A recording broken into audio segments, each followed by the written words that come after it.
So, what's the real difference between just being clever and being a true creative genius? Well, the Romantic poet Samuel Taylor Coleridge thought he had the answer. It's a 200-year-old secret about how our minds work, and today, we're going to crack it open. To get our heads around Coleridge's big idea, we have to start where he did, with a really fundamental question. Just look around you, right now. What do you actually see? Is the world just a bunch of separate things, or is there something more going on, something connecting it all?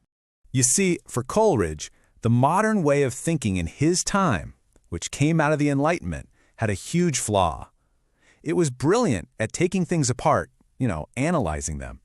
But he felt it had completely lost the ability to see the big picture. It had taken a living, breathing world and just smashed it into a million little disconnected pieces. He argued that this obsession with abstract reason had basically stripped the life out of everything. We weren't living in this flowing, dynamic reality anymore.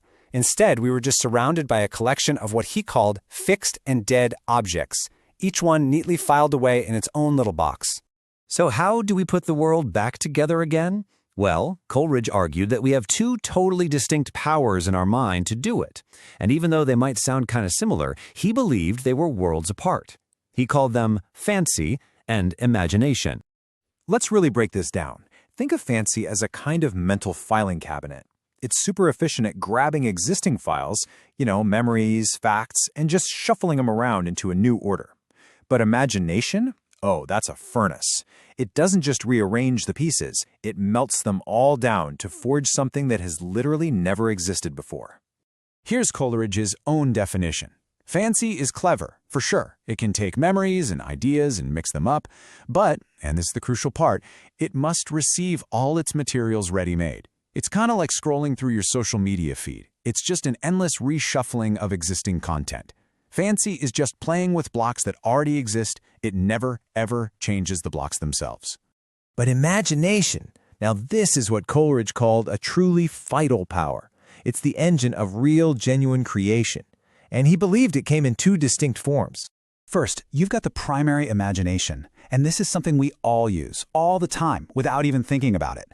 It's the incredible unconscious power that takes this chaotic storm of data from our senses and magically organizes it into the world we actually see, a world of trees and chairs and faces. For Coleridge, this was a profoundly creative act, like a small echo of the universe's own creation. It's how we make meaning out of chaos. Then building on that is the secondary imagination. This is what we're usually talking about when we say artistic genius. It's an echo of that first power, but it's conscious, it's willful, and it's way more powerful. Its goal is to take the world we perceive and intentionally idealize and unify it, to shape it into something with a much deeper meaning.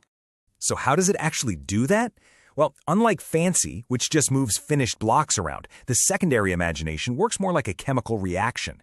It takes the existing ideas and perceptions and completely breaks them down. It dissolves, diffuses, and dissipates them, all so it can recreate something entirely new and whole from their very essence. Coleridge thought this power was so unique, he actually had to invent a word for it, plastic. It comes from Greek words that basically mean to shape into one.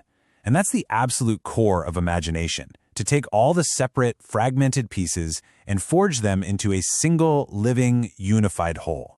Okay, so this is all pretty philosophical stuff, right? How does this idea actually translate into a poem, like one of Coleridge's own? Well, it's all about creating a new kind of belief. And there it is, one of the most famous phrases in all of literary criticism. The imagination of the artist is so powerful that it convinces us, the audience, to willingly just set aside our skepticism for a little while and step into the world of the story. We believe in the ghost ship, we believe in the albatross, because the poem's unified vision makes that world feel completely and totally real. And this, right here, is the imagination's ultimate magic trick. It takes qualities that our logical mind sees as complete opposites, and it reconciles them. It can blend a general idea with a super specific image. It can create intense emotion that somehow still feels perfectly ordered, and it can show us something brand new and fresh inside of something totally familiar.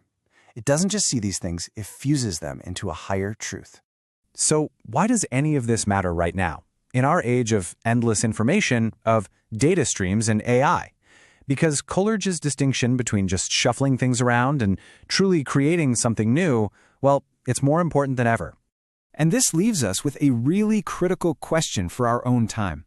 In our day-to-day lives, are we mostly just using our fancy, collecting, curating, and resharing little bits of information? Or are we making real space for our imagination to truly dissolve what we know and recreate a deeper, more unified understanding of the world? It really is the difference between being a manager of data and becoming a creator of meaning.